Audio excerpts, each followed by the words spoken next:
Ce qu'il faut savoir, c'est que les tests qui ont été donnés à la Tanzanie proviennent soit de l'OMS ou dons de fondations, mais ce sont des tests qui ont été vérifiés. La proposition qui a été faite, c'est qu'on puisse aussi aider peut-être à vérifier les procédures du laboratoire, mais nous sommes en désaccord que les tests aient été des mauvais tests. Alors, l'OMS a estimé notamment cet après-midi que le pic de l'épidémie en Afrique pourrait être d'ici 4 à 6 semaines. Pourquoi cette date? Est-ce que la sortie des confinements joue justement dans cette date?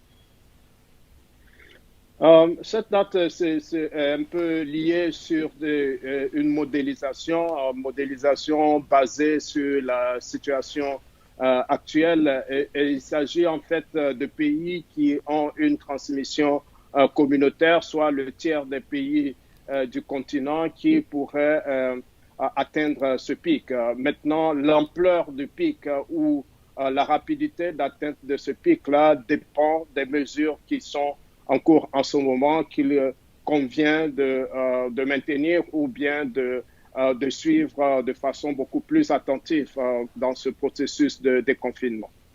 Est-il prudent ou est-ce un petit peu trop tôt aujourd'hui de voir des pays, par exemple comme l'Afrique du Sud, je pense à l'Afrique du Sud car c'est le pays le plus touché, sortir progressivement du confinement? N'est-ce pas un petit peu trop tôt, on va dire, pour prendre de telles décisions?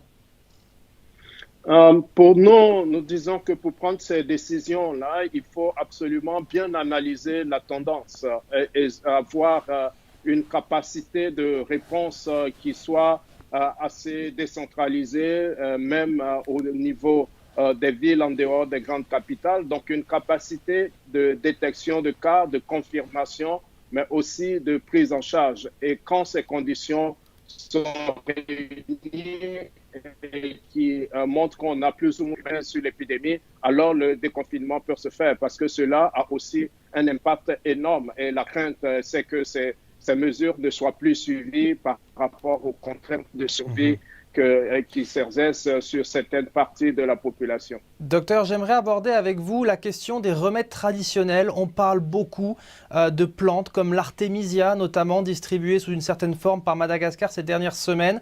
La position de l'OMS évolue. Où en sommes-nous aujourd'hui dans le traitement et l'analyse de remèdes traditionnels pour lutter contre ce coronavirus?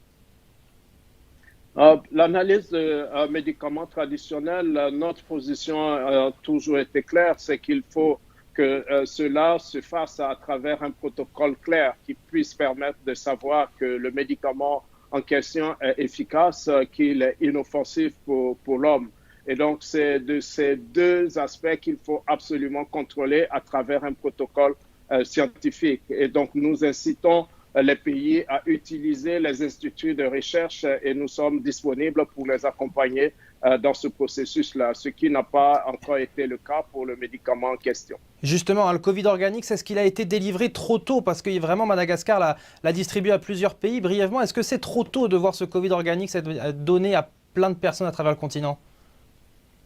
Je dirais qu'il n'y a pas d'évidence qui montre que ce médicament est efficace. Et donc, nous attendons les données de Madagascar, mais nous incitons peut-être les pays qui voudraient l'utiliser de le faire à travers un protocole scientifique qui permettra de récolter des données robustes qui puissent permettre de tirer des conclusions à ce sujet.